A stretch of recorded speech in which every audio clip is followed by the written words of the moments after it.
Bienvenido a Ecos de la Historia, un podcast de historia y geopolítica.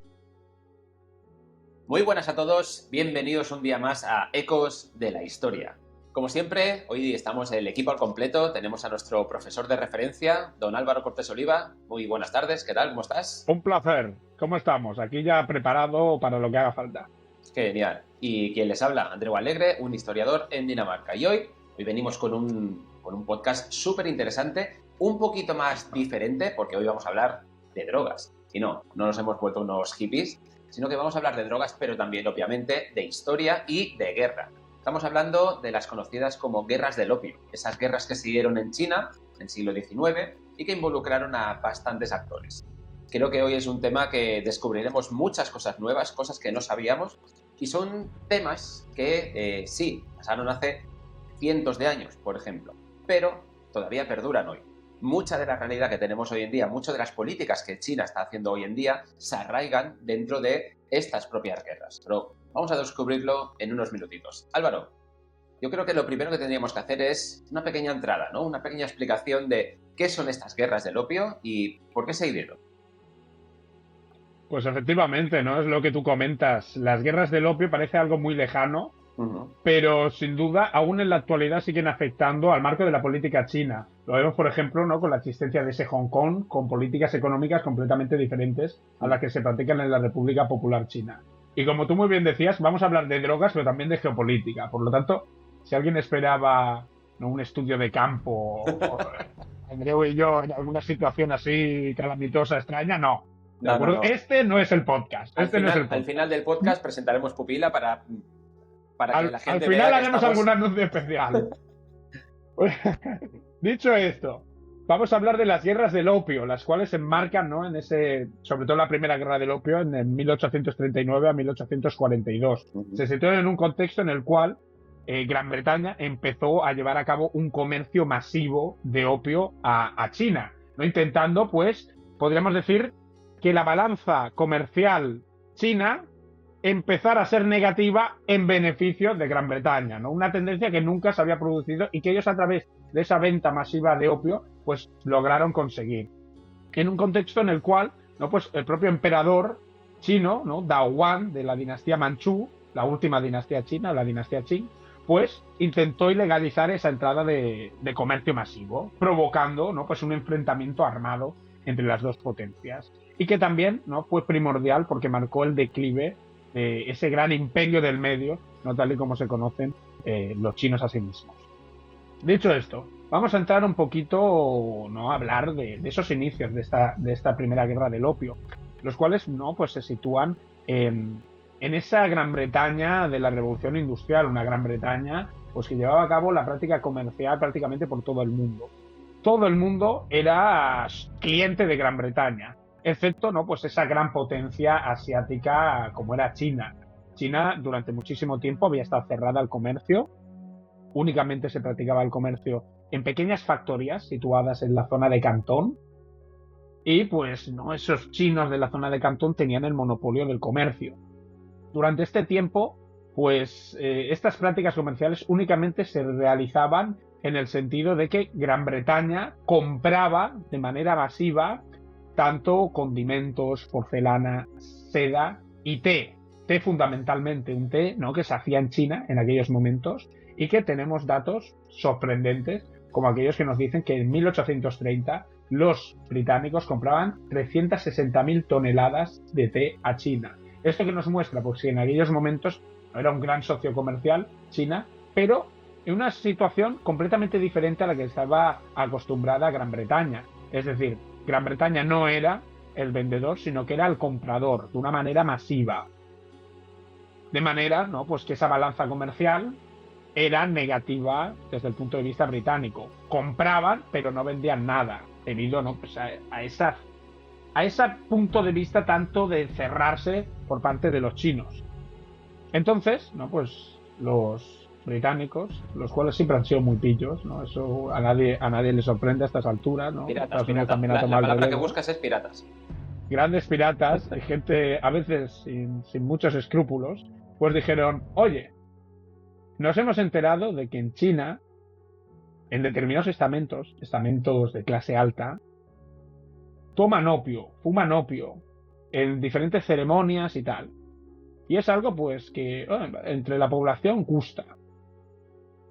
Podríamos, ¿no? Aprovechando de que tenemos la India, que forma parte de ese Raj británico, y en la India hay una gran producción de opio debido, ¿no? a esas tendencias, de esa ascendencia del imperio mogol, que era un imperio muy productor de opio.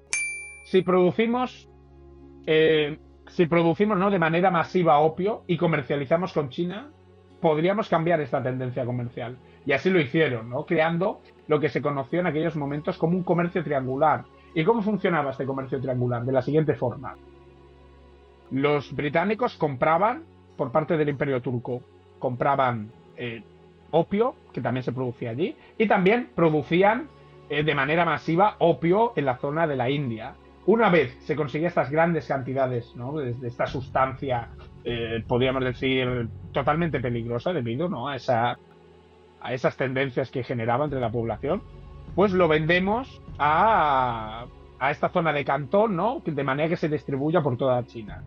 Una vez generamos una gran cantidad de dinero debido a que gusta mucho este opio, lo que haremos es comprar tanto esta porcelana, esta seda, estos productos exóticos de China.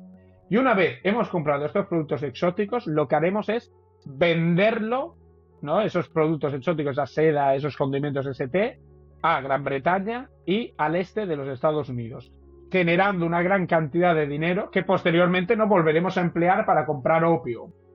De manera, ¿no? que se crea ese triángulo en el cual obtendrán unos beneficios brutales. Vamos, prácticamente no esa tendencia que se había repetido negativa por parte del comercio con China, ahora se revierte completamente. Logran obtener unas ganancias brutales.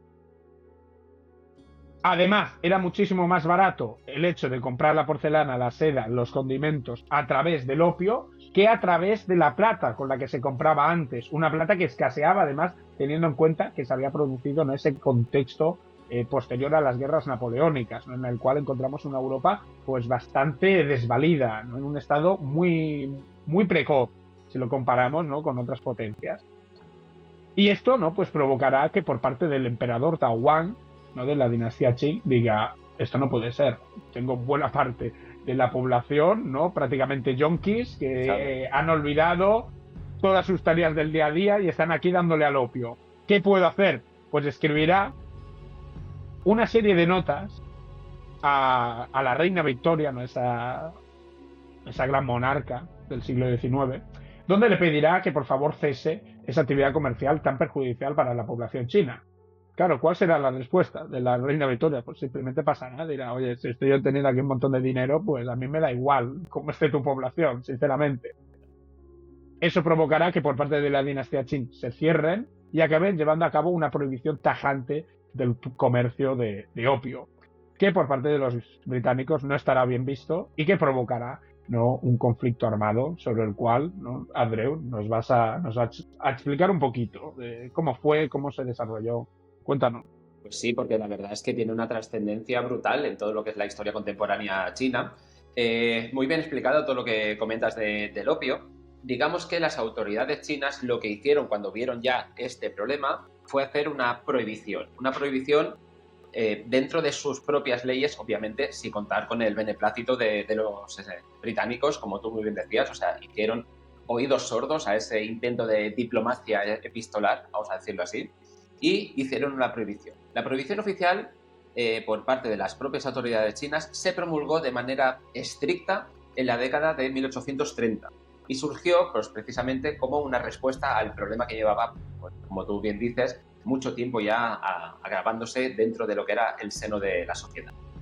Pensar que para ese entonces, para muchos funcionarios de lo que era la corte imperial, era evidente que la droga estaba minando ya no solo a la sociedad, ya no solo a la salud de la gente, sino a la propia economía de China. Y eso era prácticamente lo más fundamental, es lo más fundamental que puede tener un país prácticamente. Además, la élite gobernante tenía miedo, temía que el consumo desenfrenado del opio amenazara a la propia disciplina de la administración civil y, sobre todo, de la administración militar. al convertir, digamos, a esos funcionarios y a esos soldados en individuos que eran menos confiables que Spinetta, ¿no? Y eso era, digamos, que una situación insostenible a todas luces. Mientras el tráfico ilegal se expandía y los comerciantes británicos se enriquecían, las arcas chinas pues se empobrecían cada vez más y las protestas de los propios ciudadanos pues cada vez también eran más evidentes y más multitudinarias. Lin Zexu, que era un alto funcionario del gobierno, se ganó la fama de incorruptible en este sentido y fue uno de los principales artífices de lo que era la ofensiva contra este tipo de drogas. Digamos que su convicción de que la prohibición debía aplicarse con un rigor extremo lo llevó a tomar decisiones bastante drásticas, que irónicamente fueron las que encendieron después la chispa para desencadenar propiamente la guerra. Este señor, Lin Zexu, fue nombrado comisionado imperial en Cantón, que tú ya has dicho que es la zona importante en este sentido, y empezó a confiscar grandes cargamentos de opio y a destruirlos sin ningún tipo de miramiento. Este gesto, que buscaba dejar claro, digamos, el compromiso de la corte con la erradicación de la droga, fue interpretado por los británicos como una agresión directa a sus intereses comerciales. Es un poquito un paralelismo con el té de Boston y esa guerra de Estados Unidos e Inglaterra, pero unos cuantos años después. Una de las acciones más sonadas que este señor hizo fue la destrucción pública de miles y miles de cajas de opio en 1839. Un evento que se narró con gran dramatismo en los periódicos de la época, y es que tenemos que imaginarlo, ¿no? O sea, estamos en una plaza gigante llena de gente y lo que hace este señor es coger millones de kilos, o sea, miles y miles de kilos, los ponía en una especie de tinas con sal por dentro, con un poquito de cal viva, con cualquier cosa para poder desnaturalizar esa droga y luego las tiraba al mar. Y eso estamos hablando de que ya no solo eran miles de kilos, sino eran también muchísimo dinero tirado, literalmente. Fíjate, Andreu, que yo pensaba que la quemaba, que quemaba el opio. No, porque menudo entonces colocón se iban a pegar. Entonces tienes el efecto contrario. Toda la plaza ahí de fiesta. Hay un capítulo en Los Simpsons que sale eso, que están quemando marihuana y que tiran pelos humanos para que la gente no se coloque. No pensaron en eso. En este caso no, en este caso lo tiraban al mar. Pues pensemos que así lo que para las autoridades chinas era una medida justa y necesaria para frenar la crisis del opio, para Gran Bretaña se convirtió en un ataque absolutamente a su corazón financiero y, por supuesto, al bolsillo de todos los británicos. Y eso es algo que a los ingleses no les gusta demasiado. Propiamente la primera, porque luego veremos que hay una segunda, la primera guerra del opio fue entre 1839 y 1842 y emergió precisamente de estas tensiones. El conflicto no solo enfrentó a la concepción china de su soberanía frente a la de las potencias occidentales, y aquí cabe recordar que estas exigían vía libre para el comercio, sino que también puso en evidencia las enormes diferencias que había a nivel tecnológico, a nivel militar y a nivel de logística entre ambos bandos, entre Occidente y lo que era la China de ese momento. Mientras que el ejército imperial chino se basaba todavía en gran medida en esas tácticas antiguas, tradicionales y en un armamento a todas luces bastante obsoleto, la Royal Navy británica hacía uso de barcos de vapor, hacía uso de artillería moderna y de tácticas mucho más eficaces de las que los chinos eran capaces de implementar. Y así, no había color. No había color, básicamente. Y pensemos que aunque en un principio hubo unos intentos de negociación y, bueno, las escaramuzas se sucedían, los británicos capturaron muchísimos puertos de los chinos y algunos relatos de la época describen incluso escenas un tanto tragicómicas, con oficiales chinos ideando estrategias alocadas para intentar hundir barcos de metal tirándose con barcos de madera. O sea, un poquito, bueno, como las famosas cargas de caballería, ¿no?, contra los tanques alemanes que están en el Vox Populi. De lo bueno de los polacos. Más o menos. Igual de desigual. Igual de desigual. Pensemos también que a medida de que avanzaba el conflicto, las fuerzas británicas se fueron adueñando de estos puertos estratégicos con mucha facilidad y las tropas chinas estaban absolutamente desmoralizadas, mal entrenadas, mal equipadas y sufrían derrotas que evidenciaban, pues eso, ¿no? La magnitud de ese regazo en cuanto a tecnología militar. Si bien a veces se intentaba frenar la invasión con artillería vieja y fortificaciones mal planeadas, la Royal Navy, con sus modernos cañones, pues ya sabemos lo que hacían, ¿no? Iban, bombardeaban y absolutamente arrasaban con todo. ¿Cómo acabó esta guerra? Pues muy mal para los chinos. Esta guerra acabó con lo que se conoce como el Tratado de Nanking, que se dio en 1842, y es un acuerdo que suele considerarse el primero de los tratados desiguales, que luego en la última parte del podcast lo hablaremos, pero quiero que me cuentes tú un poquito. ¿Qué es este Tratado de Nanking? ¿Qué consistió? Pues, como tú muy bien has dicho, es, vamos, el tratado, pero de lo de más desigual que pueda haber. Se firmó el 29 de agosto del año 1842 y fue, ¿no?, como el cese definitivo de esa guerra, de ese enfrentamiento entre británicos y chinos. Se produjo a bordo del navío británico, el HMS Cornwallis, y se hizo en las aguas de Nankín, ¿no? De ahí que llevase el nombre del tratado. En él, pues, se reunieron diferentes diplomáticos por parte de Gran Bretaña, Sir Henry Pottinger, y por parte de los chinos, ¿no?, un tal Qin, Yibu y Niu Jian, ¿no?, como diferentes representantes de ese corte manchú. ¿Por qué decimos que es un tratado profundamente desigual? Porque se penalizó exclusivamente a China de todo. China fue la gran perdedora de esa primera guerra del opio y de este tratado de Nankín. ¿De qué manera? Pues, por ejemplo, vemos que Pekín no fue prácticamente obligada a pagar una indemnización colosal a lo largo de 3 años. Después, que se vio obligada a abrir sus puertos en la zona de Cantón, de Xiamen, de Fuzhou, de Ningbo y de Shanghai al comercio exterior. Por lo tanto, esa etapa de proteccionismo, de cerrarse al comercio de las potencias occidentales, acaba aquí. A partir de ese momento, los ciudadanos ingleses empezaron a comprar propiedades a mansalva en todos estos territorios que he comentado.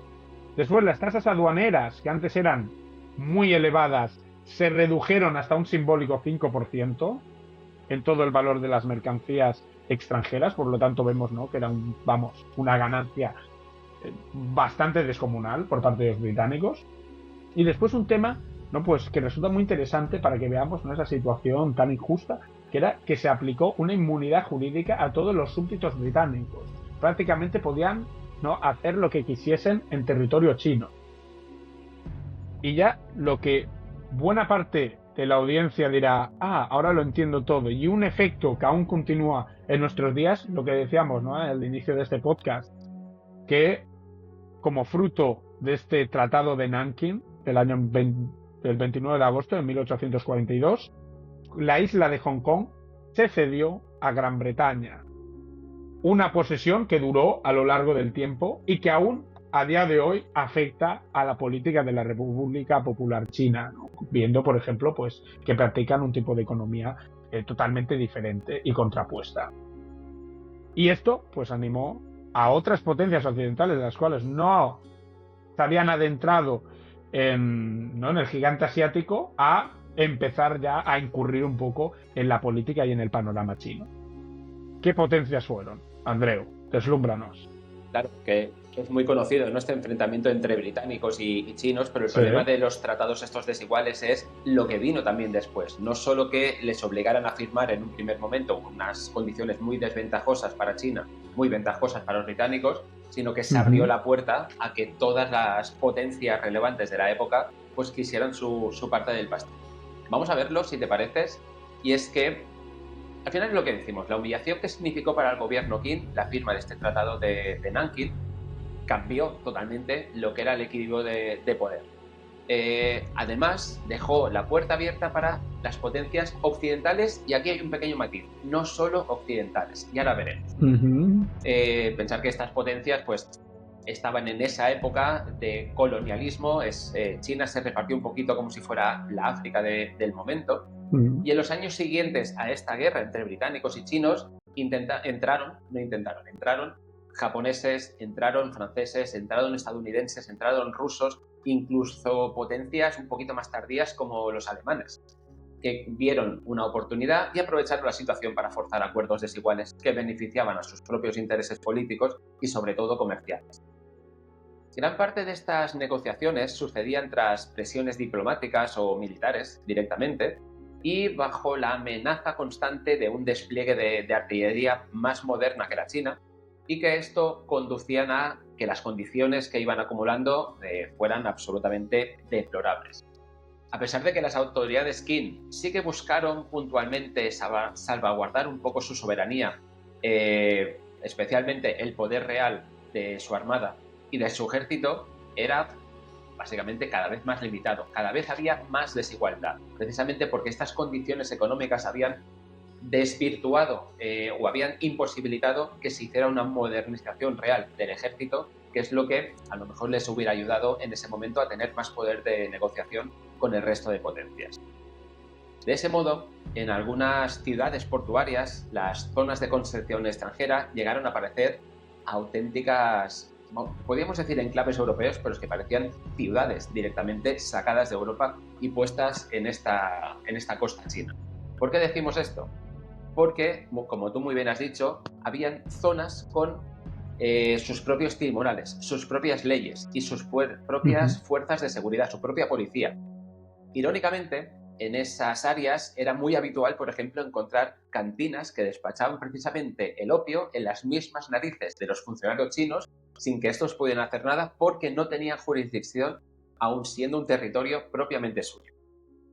Y aquí nos encontramos con otra cosa interesante, y es que hubo una segunda guerra del opio, que se dio entre 1856 y 1860. Y esta se desató una nueva ronda de presiones sobre el gobierno imperial. Este conflicto aunó otra vez a Gran Bretaña y se le unió a esta Francia, que quiso aprovechar un incidente menor, ¿no? Una supuesta violación de una bandera británica en un buque llamado Arrows. Utilizaron eso como causas belli, como pretexto para declarar otra vez la guerra. Sí, vemos muchos paralelismos históricos. ¿Cómo saben? Ya. Está muy Los muy estadounidenses estudiado. Aprendieron bien, ¿eh? Hombre, el Maine y todo esto, y los alemanes con la estación de radio polaca. Sí, esto lo vemos en muchos episodios históricos. En todos los conflictos. En todos. En este sentido, piensa que también hubo algunas anécdotas, diría yo, casi surrealistas, como por ejemplo la quema, anécdotas, algunos episodios surrealistas. Se quemó por completo el antiguo Palacio de Verano en esta Segunda Guerra del Opio, que es un palacio que estaba a las afueras de Pekín, y esto fue en represalia por la captura y muerte de algunos emisarios extranjeros por parte de las autoridades chinas. Este Palacio de Verano es importante porque era uno de los mayores conjuntos de jardines y de arquitectura del imperio, que tenía lagos artificiales, colinas, construcciones gigantes, mezclaba estilos arquitectónicos orientales y occidentales, y digamos que su destrucción masiva indignó a muchos chinos y sigue siendo uno de los símbolos de esta agresión extranjera en lo que se conoce como el siglo de la humillación. Piensa que en este caso el saqueo previo estuvo plagado de episodios donde los soldados extranjeros y los oficiales occidentales se disputaban, pues digamos que las más extravagantes piezas de oro, porcelana, relojes con diamantes, o sea, todo lo que pudieron saquear lo saquearon y posteriormente lo quemaron y lo destruyeron. O sea, hicieron una damnatio memoriae ahí importante, y esto es uno de los símbolos que quedó y que perduró después en el imaginario chino. Y como tú muy bien dices, todo eso queda en el imaginario de los chinos aún en la actualidad. Por eso, ¿no?, ellos siempre intentan mantenerse distantes con todo lo que es política occidental, ¿no? Incluso con críticas, ¿no?, que muchas veces se le hace desde parte de los gobiernos democráticos occidentales, lo que dicen, China es una dictadura, China tal, y ellos siempre dicen, vosotros sois los menos indicados para hablar, ¿no?, y darnos lecciones morales, ¿no?, porque tienen aún en la cabeza ese siglo de la humillación, ¿no? Y también es paradójico que aún en la actualidad te vengan los británicos, siendo China, ¿no?, y te digan, es que vosotros sois una dictadura y tal. Y dices, bueno, y vosotros erais un estado camello, prácticamente, ¿no?, que estabais aquí vendiendo opio y... Básicamente era un cártel. Era el cártel hecho país. Era un narcoestado, o sea, ahora hablamos de Venezuela, pero estos eran los padres fundadores de los narcoestados. Madre mía. Los británicos dando lecciones de moral histórica, eso es vamos, lo máximo. Para morirse. Bueno, vamos un poquito al resultado de la guerra, si quieres, muy rápido, porque el resultado se plasmó en otro tratado más, el Tratado de Tianjin, y en la Convención de Pekín de 1860, y extendió significativamente el número de puertos abiertos al comercio exterior que ya había y legalizó el comercio del opio de manera oficial. Es decir, a partir de ahí ya estaba totalmente legalizado, ya podían hacer lo que quisieran los británicos y los que no eran británicos también. Y además, en este tratado se garantizó que los extranjeros pudieran viajar libremente por el interior de China, se reforzó la extraterritorialidad, es decir, esos enclaves que eran Europa más que el propio país, permitiendo que los ciudadanos y las potencias occidentales en China fueran, como tú muy bien has dicho antes, juzgados bajo las propias leyes. Es decir, si un británico hacía algo en China, era juzgado con la ley británica. Esto es este último punto resultaba especialmente irritante para esa moral confuciana, ¿no?, que hay en China muchas veces, pues evidenciaba que el gobierno Qin no tenía absolutamente ningún tipo de autoridad sobre los extranjeros ni en su propio territorio. Resulta casi cómico, si lo queremos llamar así, imaginar a los jueces chinos intentando poner orden en altercados entre mercaderes europeos, solo para descubrir que no tenían competencia y que el caso debía llevarse a las cortes de cada país correspondiente y donde naturalmente era imposible que le dieran la razón a los chinos. Por lo tanto, a nivel comercial y a nivel legal fue bastante jodido en este sentido. Y la ola de tratados desiguales no se limitó a las potencias europeas, sino que aquí ya tenemos a otro de los actores típicos y habituales. Estados Unidos también firmó un tratado, el Tratado de Guangyan, en 1844, poco después de la Primera Guerra del Opio, adquiriendo numerosos privilegios en línea con los que tenían, por ejemplo, los británicos. Rusia también aprovechó su cercanía geográfica y presionó por medio de incursiones militares, como si fuera Ucrania hoy en día, para obtener extensos territorios en el noreste de China, a lo largo de toda la ribera del río Amur, lo que derivó en otra firma de otro de estos tratados desiguales, el de Ainmun de 1858 y el de Pekín de 1860. Y estas concesiones, aunque menos comentadas que las concesiones costeras, supusieron una pérdida de territorio brutal para el Imperio Qin en áreas tradicionalmente habitadas por poblaciones nómadas que siempre habían sido vasallas de China.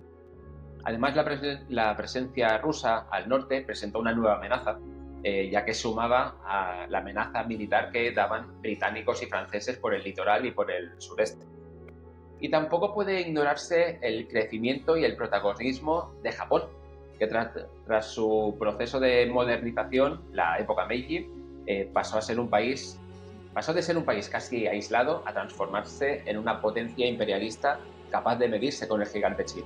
Y aquí, nuestra realizadora Elsa, por aquí debajo, nuestro podcast sobre la época Meiji, para cuando acabéis que podéis ir directamente, porque ese es uno de los más interesantes y de los más vistos. Sí. Bueno, y sobre el escuadrón japonés en territorio manchú, que también fue una de las consecuencias, ¿no?, de ese debilitamiento de China que provocó pues una devastación brutal de la población. Pero sí, es lo que dices, ¿no? Parece el refrán ese de, ¿cómo era? Perro flaco, todos son pulgas, ¿no? Todo. Un estado débil y todo el mundo empezó a saquearle por diferentes partes. Claro, olieron sangre y fueron a por él. Olieron sangre y fueron a por ellos como tiburones. O sea, aquí la diplomacia y el amor entre naciones, no. O sea, lo vemos aún en la política actual, ¿eh? Yo no quiero decir en países, pero bueno, recientemente con Siria, ¿no? Ya lo vimos, todo, ataques por diferentes flancos y todo. ¿Y qué te iba a decir, Andreu? Pues nos ha quedado un podcast muy interesante y yo desde aquí animo a nuestros oyentes y a aquellas personas que nos están viendo a que si les interesa, ¿no?, la historia de este país, pues que pongan un comentario, una suscripción, sobre todo like y comentario a este vídeo, porque entre yo y Andreu hay un gran interés por ahondar más en la historia de China. Hemos hablado no de su caída, no de ese siglo de la vergüenza, pero nos queda hablar, ¿no?, de cómo remontaron, ¿no? Porque evidentemente, pues hoy estamos hablando de una de las potencias más importantes del mundo. Sí. ¿No? Hay muchas cosas de las que hablar, ¿no? Desde la revolución de Xi'an, ¿no?, donde plantaron cara a ese imperialismo, hasta, bueno, la constitución de la República Popular China, ¿no? Cómo se llegaron a ser una de las grandes potencias económicas. Así que si de verdad os interesa este contenido y la historia de este país tan curioso y tan importante desde aquí, pues os animo a ponerle un like a este vídeo y comentarios. ¿Qué os podría interesar que tratásemos, Andreu y yo? Claro, y nada, Andreu. Es que en estas charlas que tenemos fuera de cámara tenemos como una lista de 300 temas posibles que podemos tratar y necesitamos que vosotros nos digáis realmente por dónde queréis que tiremos, porque sabéis que nos debemos a vosotros. Así que un comentario, este sí, este no, creo que esto sería interesante que lo tratarais y nosotros nos debemos a vosotros. Y nosotros nos ponemos a ello sin rechistar. Bueno, depende de cuál sea el tema, ¿eh? Vamos a filtrar un poquito también. Bueno, Álvaro, muchísimas gracias por tu tiempo y nos vemos Un placer. En la próxima. Un saludo.